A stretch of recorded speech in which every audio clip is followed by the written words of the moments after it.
ಅಪವರ್ತ್ಯಗಳನ್ನು ಅಂದರೆ ಆ ಸಂಖ್ಯೆಯ ಗುಣಕಗಳನ್ನು ಬರೀತಾ ಹೋಗ್ತೀವಿ. ಗುಣಕಗಳನ್ನು ಬರೆಯೋದ್ರಲ್ಲಿ ನಾವು ಸಂಖ್ಯೆಗಳನ್ನು ಬರೀಲಿಕ್ಕೆ ಸಾಧ್ಯ ಇದೆ.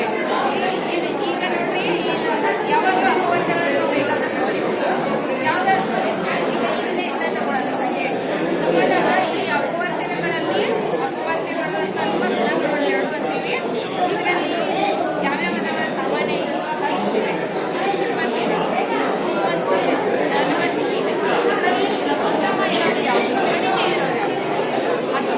ಅಂದರೆ ಇವರ ಲಸ 5 ಮತ್ತು 10 ಲಸ ಹಾಗೆ ನಾವು ಬೇರೆ ಬೇರೆ ಸಂಖ್ಯೆಗೆ ಇದರಲ್ಲಿ ತಗೊಳ್ಳೋದಕ್ಕೆ ಇವೇ ವಿಧಾನ ಅನುಸರಿಸಿ ಲಸ ಕಂಡು 2 ಸಂಖ್ಯೆ ಇರ್ಬೋದು.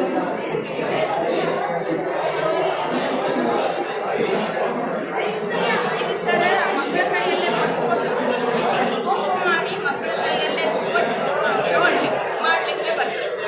ಆ ಒಂದು ಚಟುವಟಿಕೆ ಸಲುವಾಗಿ ಸರಳವಾದಂಥ ಉದಾಹರಣೆಗಳನ್ನು ಇದು FLNಗೆ ಒಳಪಟ್ಟಂಥ ಮಕ್ಕಳ ಸಲುವಾಗಿ ಮಾಡಬಹುದು.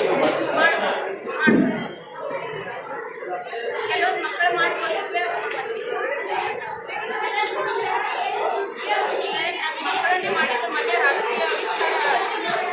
ರಾಷ್ಟ್ರೀಯ ಶಿಕ್ಷಣ ದಿನಾಚರಣೆಗೆ 55 ಮಕ್ಕಳು ಮಾಡ್ತಾರೆ. ಬರೀ 6 ಮತ್ತು 7ನೇ ತರಗತಿ ನಂತರ ಒಂದು ಎಕ್ಸಿಬಿಷನ್ ಶಾಲೆಯಲ್ಲಿ ಮಕ್ಕಳಿಗೆ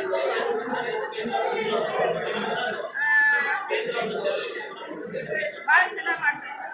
ವಿಸ್ತೀರ್ಣಗಳನ್ನು ಕಂಡುಹಿಡಲಿಕ್ಕೆ ಇದು ನೋಡಿ, ಇದು FLN ಮಕ್ಕಳಿಗೆ ಆದಂದ್ರೆ ಇದು ಎಲ್ಲ ಮಕ್ಕಳಿಗೆ ಆಗುವಂಥದ್ದು.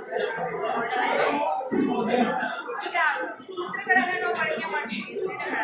ವಿಸ್ತೀರ್ಣ ಬೇರೆ ಬೇರೆ ಆಕೃತಿಗೆ ಬೇರೆ ಬೇರೆ ವಿಸ್ತೀರ್ಣಗಳನ್ನು ಸೂತ್ರಗಳನ್ನು ಬಳಕೆ ಮಾಡ್ತೀವಿ. ಈಗ ಸಮಾಂತರ ಚತುರ್ಭುಜದ ವಿಸ್ತೀರ್ಣ ಕಂಡುಹಿಡಿಯೋದಕ್ಕೆ ಸೂತ್ರ ಪಾದಕೂಡಲೇ ಎತ್ತರ ನಿಂತಂತದೆ ನಾನು ಈ ವರ್ಕಿಂಗ್ ಮಾಡಲೇ ಇರ್ತವೆಯಲ್ಲ, ಇದು ಎತ್ತರವನ್ನು ಕತ್ತರಿಸಿ ಇಲ್ಲಿ ತೋರಿಸ್ತೀನಿ. ಏನಾಗ್ತದೆ, ಆಯತ. ಅಂದರೆ ಆಯತದ ವಿಸ್ತೀರ್ಣ ಈ ಮೊದಲಿನ ಸಮಾಂತರ ಚತುರ್ಭುಜದ ವಿಸ್ತೀರ್ಣ ಆಯತದ ವಿಸ್ತೀರ್ಣಕ್ಕೆ ಸಮ. ಇದು ಉದ್ದ ಏನಿದೆ ಉದ್ದ ಅಂದರೆ ಉದ್ದ ಅಗಲ. ಇದು ಉದ್ದ ಅಗಲವು ಎಷ್ಟಿದೆ, ಬಿ ಇದೆ. ಎತ್ತರ ಅಂದರೆ ಅಗಲ ಏನಾಗ್ತದೆ, ಇದು ಮಧ್ಯಮ ಸಮಾಂತರ ಚತುರ್ಭುಜದ ಎತ್ತರ ಆಗ್ತದೆ. ಅದಕ್ಕೆ ಬಿ ಅಂದರೆ ಪಾದಗಳ ಎತ್ತರ. ಅದೇ ರೀತಿ ಚತುರ್ಭುಜದ ವಿಸ್ತೀರ್ಣ ಯಾವ ಬೇಕಾದ ಭುಜ ತಗೊಳ್ಳಿಬಹುದು, ಯಾವುದೇ ಬೇಕಾದ ಭುಜ. ಅದಕ್ಕೆ ಒಂದು ಲಂಬವನ್ನು ಎಳೆದು ಕೆಳಗೆ ಭಾಗ ಅಂತ ಹೇಳಿದ್ವಿ. ಲಂಬವನ್ನು ಎಳೆದು ಅದನ್ನು ಅರ್ಧ ಭಾಗ ಕಟ್ ಮಾಡಿದ್ದೀವಿ. ಕಟ್ ಮಾಡಿದಾಗ 4 ಭಾಗಗಳು ಸಿಗ್ತವೆ. ಈ ಭಾಗಗಳನ್ನು ನಾವೇನು ಮಾಡ್ತೀವಿ, ಈ ರೀತಿಯಾಗಿ ಜೋಡಿಸಿದಾಗ ನಮಗೆ ಆಯತಾಕಾರ ಸಿಗ್ತದೆ. ಅಂದರೆ ಈ ಮೊದಲ ವಿಸ್ತೀರ್ಣ ಈಗ ಆಯತದ ವಿಸ್ತೀರ್ಣಕ್ಕೆ ಸಮ ಇದೆ. ಯಾವುದಕ್ಕೆ ಉದ್ದ ಅಗಲ ವಿಸ್ತೀರ್ಣ ಬಂದಿದೆ ಅಂದಾಗ ಇಲ್ಲಿ ಉದ್ದ ಬಿ, ಅಗಲ ಇದೆ, ಅರ್ಧ ಇಲ್ಲಿ ಬಂದಿದೆ. ಒಂದು ಪಟ್ಟು VH ಅಂದಾಗೆ ಒಂದು ಪಟ್ಟು VH. ಬಿ ಅಂದರೆ ಇಲ್ಲಿ ಪಾದಕೂಡಲೇ ತ್ರಿಭುಜದ ವಿಸ್ತೀರ್ಣ, ಒಂದು ಪಟ್ಟು ಪಾದಕೂಡಲೇ ಎತ್ತರ. ಹೇಗೆ ಬರ್ತದೆ ಅಂದರೆ ಹಿಂಗೆ ಬರ್ತದೆ. ಅದೇ ಥರ ಇದು ಚತುರ್ಭುಜದ ವಿಸ್ತೀರ್ಣ. ಇದು ಮೀಸ ಇಲ್ಲಿ ಹಚ್ಕೊಂಡು ಇದು ಮೀಸ ಹಚ್ಚಿದ್ರೆ ಈ ರೀತಿ ಆಯತ ಬರುತ್ತೆ. ಇದು ಈ ಹೈಟ್ನ ಅರ್ಧ ಭಾಗ ಇಲ್ಲಿ ಬಂದಿದೆ, ಈ ಹೈಟ್ನ ಅರ್ಧ ಭಾಗ ಇಲ್ಲಿ ಬಂದಿದೆ. ಇದು ಅಗಲ ಏನಾಗ್ತದೆ, H1/2 H2/2 ಎರಡು ಪ್ಲಸ್ ಮಾಡಬೇಕಾಗ್ತದೆ. ಒಟ್ಟಾರೆ ಪ್ಲಸ್ ಹಿಂಗೆ ಬರ್ತದೆ. ಇದು ವಜ್ರದ ಆಯತ. ಇದರ ಉದ್ದ ಡಿ ಆಗ್ತದೆ ಸರ್. ಆಯತದ ಉದ್ದ ಡಿ ಅಂದರೆ ಇದಕ್ಕೆ ಒಂದು ಕರ್ಣ ಬರ್ತದೆ. ಇಲ್ಲಿ D1 D2 ಯಾವುದು ಇದು ವಜ್ರಾಕೃತಿಯಲ್ಲಿ D1 D2 ಇದ್ದದನ್ನು ಮತ್ತೆ ಅರ್ಧ ಮಾಡಿದರೆ D1/4 ಈ ಭಾಗ ಇಲ್ಲಿ ಬಂದಿರ್ತದೆ. ಇದನ್ನು ಜೋಡಿಸ್ಕೊಂಡು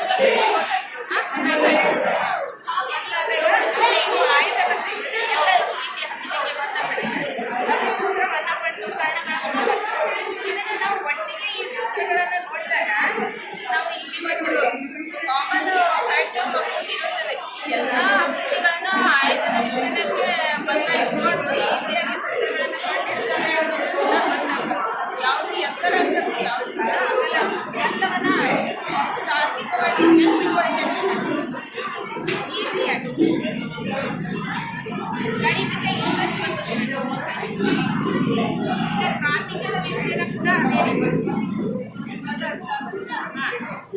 ಅದ್ರ ಜೊತೆ ವೃತ್ತದ ವಿಸ್ತೀರ್ಣ ಇದೇ ಟೆಕ್ನಿಕ್ ಇದು ಈ ಉದ್ದ ಆಯತ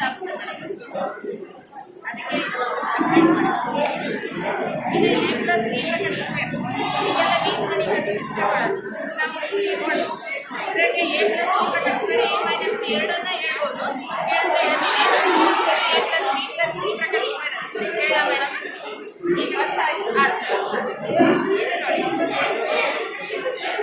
ಘನಾಕೃತಿಗಳ ಘನಫಲಗಳ ಸೂತ್ರ ಇದು ಕೂಡ ಎಲ್ಲ ಮಾಡೆಲ್ ಈಸಿಯಾಗಿ ಅರ್ಥ ಮಾಡ್ಕೊಳ್ಳೋದು ಘನಾಕೃತಿ ಆಳಕ್ಕೆ ಇದು ಬರ್ತದೆ ಟೇಪನೇ ಬಂದ್ಬಿಡ್ತದೆ ಇದು ಚೌಕಗನಲ್ಲ ಏನು ಮಡಚಿ ಮಡಚಿ ಆ ಶೇಪ್ ಅನ್ನ ತಿಳ್ಕೊತವೆ ಆರಾಮಾಗಿ ಯಾವುದು ಇದು ಅನ್ನೋದನ್ನ ಮತ್ತೆ ಬಿಟ್ರೆ ಸೂತ್ರ ಬರ್ತದೆ ಅನ್ನೋದು ಕೂಡ ಎಲ್ಲರಿಗೂ ನೋಡಿ ಪಾಸ್ ಮೇಲ್ಮೈ ವಿಸ್ತೀರ್ಣ